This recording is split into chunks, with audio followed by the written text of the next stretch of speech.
Good morning बच्चों।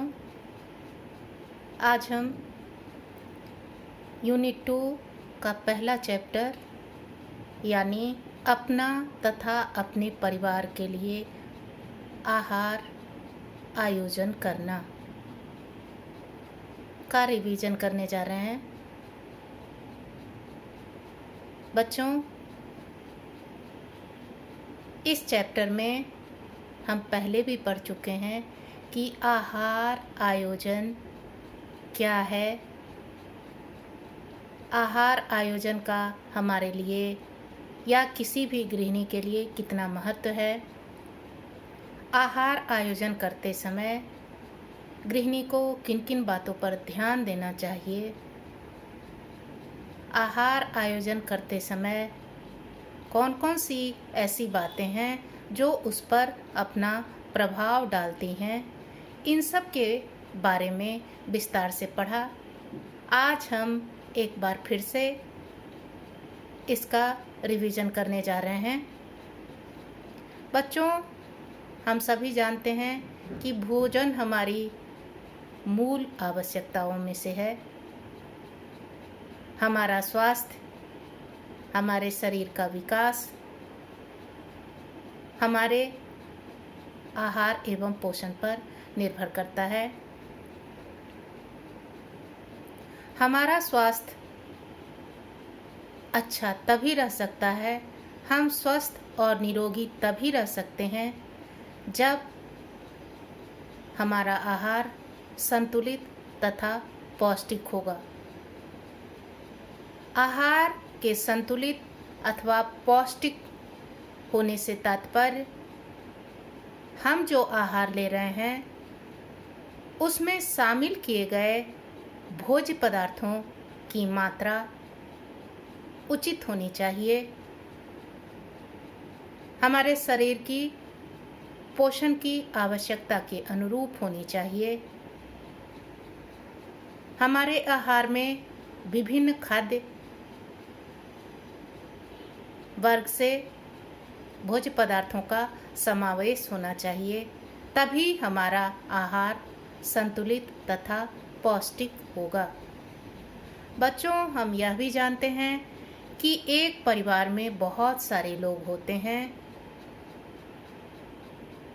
सभी के आयु, लिंग, व्यवसाय, रुचि में भिन्नता पाई जाती है। ऐसे में उनके लिए भोजन तैयार करते समय गृहिणी को बहुत सारी बातों का ध्यान रखना पड़ता है। उसे भोजन पकाने से पूर्व बहुत सारे निर्णय लेने पड़ते हैं और तभी वह अपने परिवार को संतुलित तथा पौष्टिक आहार दे पाती है। अब यहाँ प्रश्न उठता है कि आहार आयोजन की परिभाषा क्या है। बच्चों,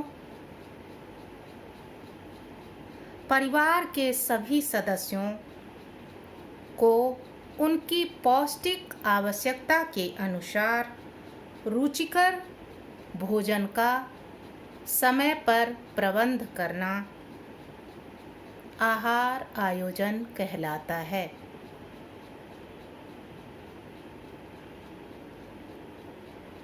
बच्चों,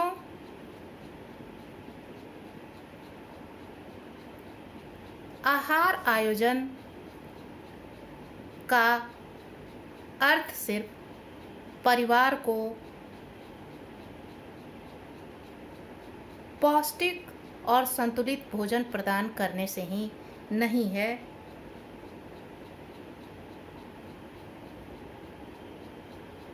बल्कि भोजन का आकर्षक और स्वादिष्ट होने से भी है, क्योंकि प्रत्येक गृहिणी यह चाहती है कि वह अपने परिवार को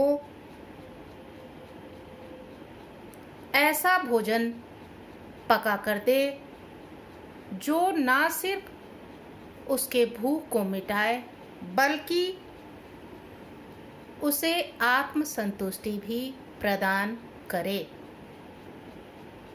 इसके लिए यह आवश्यक है कि आहार आयोजन करते समय गृहिणी को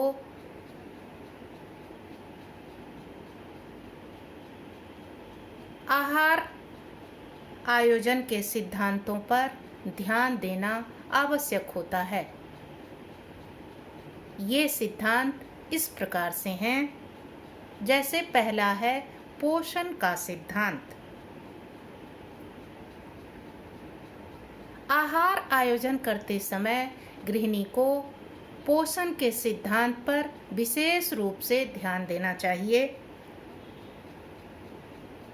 क्योंकि एक परिवार में अलग अलग तरह के लोग होते हैं, जिनकी आयु, जिनका स्वास्थ्य, जिनका लिंग भिन्न भिन्न होता है। इसलिए उन सब की पौष्टिक आवश्यकता भी एक दूसरे से भिन्न होती है। अतः आहार आयोजन करते समय हर वर्ग के व्यक्ति की दैनिक पोषण संबंधी आवश्यकता का ध्यान रखते हुए आहार आयोजन करना चाहिए। गृहिणी को परिवार के लिए आहार आयोजन करते समय यह भी ध्यान रखना चाहिए कि प्रत्येक खाद्य वर्ग से कुछ न कुछ खाद्य पदार्थ को आहार में अवश्य शामिल किया जाए। कुछ खाद्य पदार्थ को दोपहर के खाने में, कुछ को नाश्ते में, तो कुछ को रात के खाने में। अर्थात कोई भी खाद्य समूह से खाद्य पदार्थ छूटने ना पाए। यदि वह इस बात का ध्यान रखती है, तभी वह अपने परिवार को संतुलित, पौष्टिक एवं उनकी पोषण संबंधी आवश्यकता के अनुसार भोजन दे पाती है। दूसरा है परिवार के अनुकूल भोजन। आहार आयोजन का दूसरा महत्वपूर्ण सिद्धांत परिवार के अनुकूल भोजन की व्यवस्था करना है।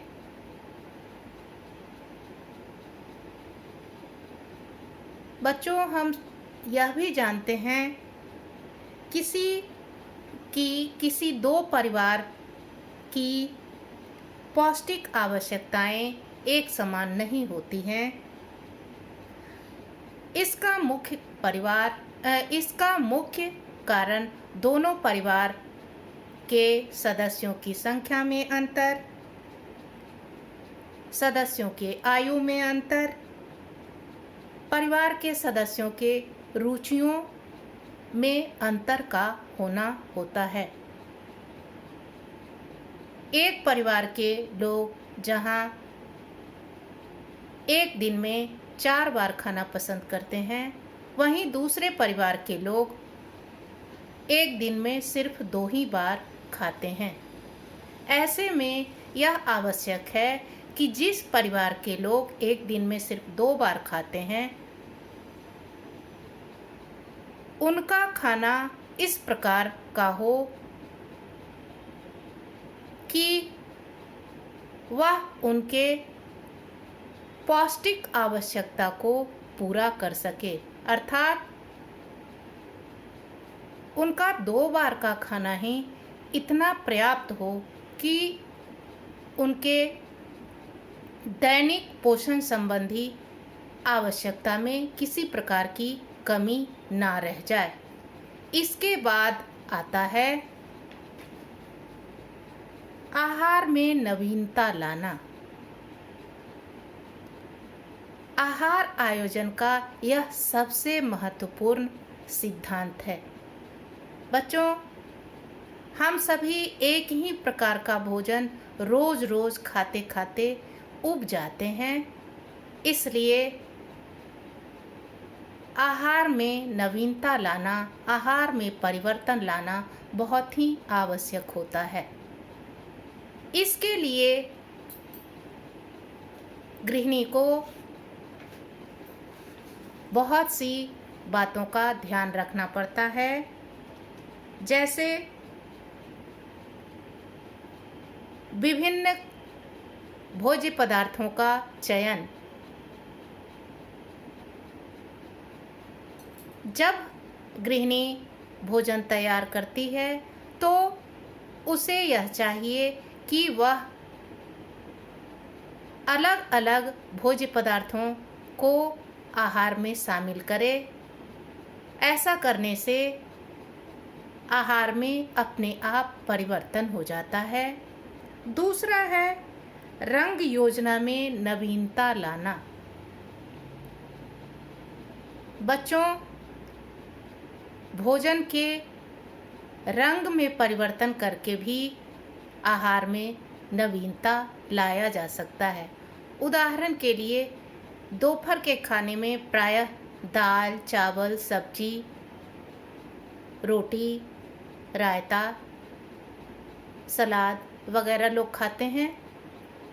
यदि उस दाल में हम पालक डाल दें तो दाल का रंग भी परिवर्तित हो जाएगा और उसके स्वाद में भी अंतर आ जाएगा। दाल चावल की जगह यदि हम दोपहर के खाने में किसी दिन उसी चावल से इडली बना लें और दाल की जगह सांभर बना लें, रायते की जगह नारियल की चटनी बना लें, तो यह भी आहार के न सिर्फ रंग में परिवर्तन लाता है बल्कि उसके स्वाद में भी अंतर ला देता है। इसके बाद है बनावट में नवीनता लाना।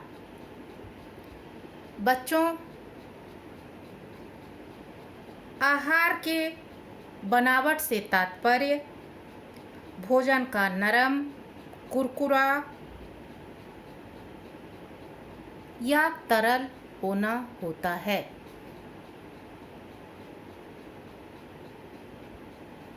अभी हमने दोपहर के खाने की बात की।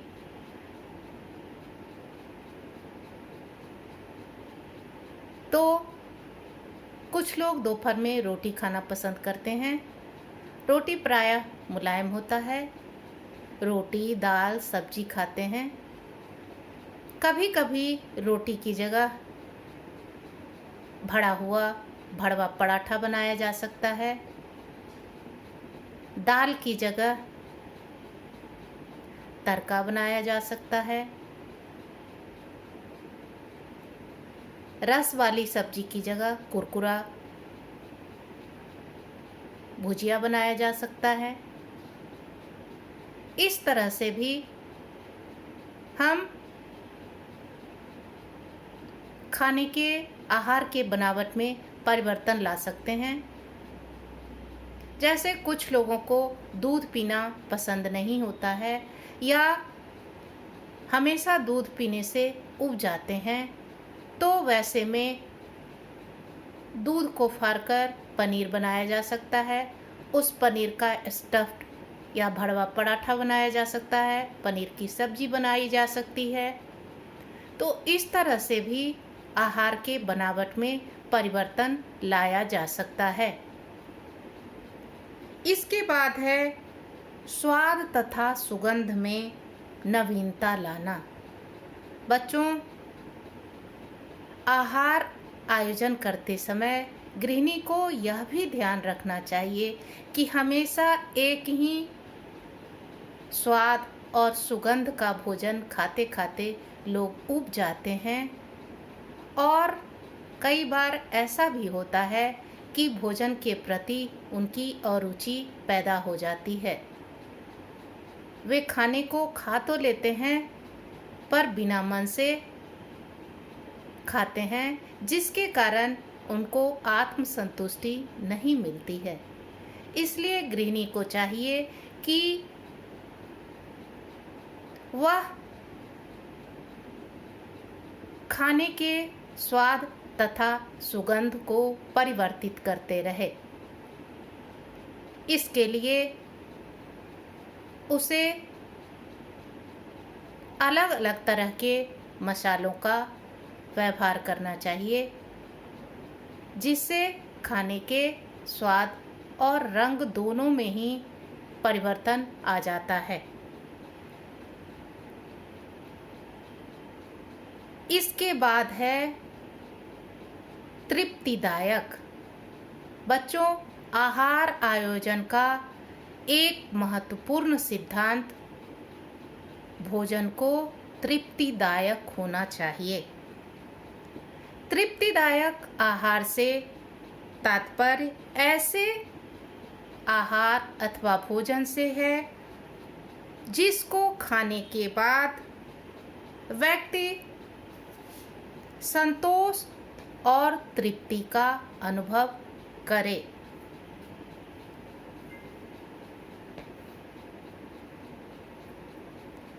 इतना ही नहीं, उसका भूख भी शांत हो जाए और एक बार खाने के बाद उसे दूसरे आहार के समय तक भूख ना लगे। इसके लिए यह आवश्यक है कि गृहिणी आहार में वसा तथा प्रोटीन युक्त भोज्य पदार्थों को शामिल करे, क्योंकि ऐसे भोज्य पदार्थ में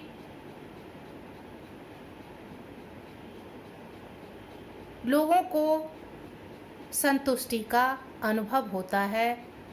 ऐसे भोज्य पदार्थों को खाने के बाद लोगों को बार बार भूख नहीं लगती।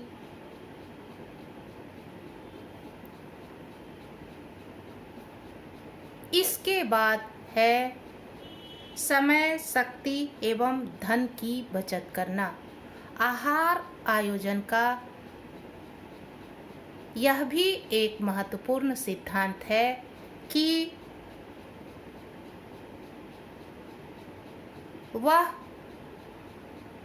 इस प्रकार का होना चाहिए जिससे गृहिणी के समय, शक्ति और धन की बचत हो सके।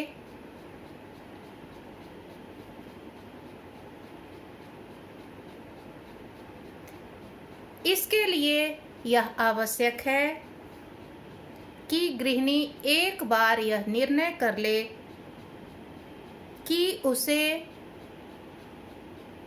पूरे दिन में कब, क्या और कितना पकाना है, या फिर वह एक सप्ताह का आहार आयोजन कर ले।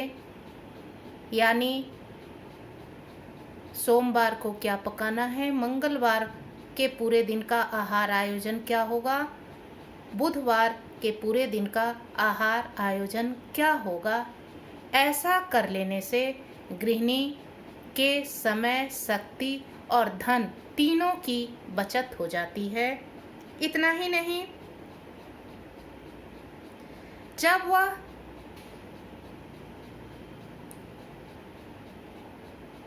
खाद्य पदार्थ खरीदने चाहती है तो उसे 2-3 दुकान में घूमकर देख लेना चाहिए और जहां सबसे अच्छा और सस्ता भोज्य पदार्थ मिले वहीं से उसे खरीदारी करनी चाहिए। गृहिणी को हमेशा यह कोशिश करनी चाहिए कि वह खाद्य पदार्थ सुपरमार्केट या सरकारी दुकान से ही खरीदे, क्योंकि यहाँ उचित मूल्य पर अच्छे खाद्य पदार्थ मिल जाते हैं। इतना ही नहीं,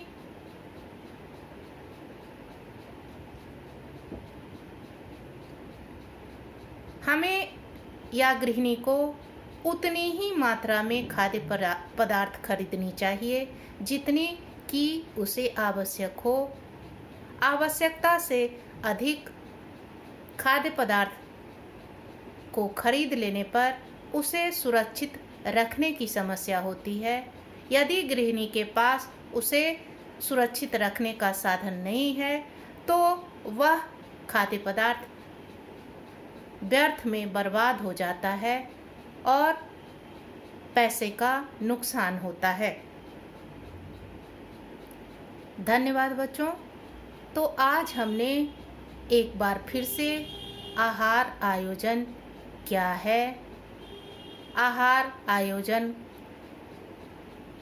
को करते समय गृहिणी आहार आयोजन के किन किन सिद्धांतों पर ध्यान देगी, इसके बारे में विस्तार से पढ़ा।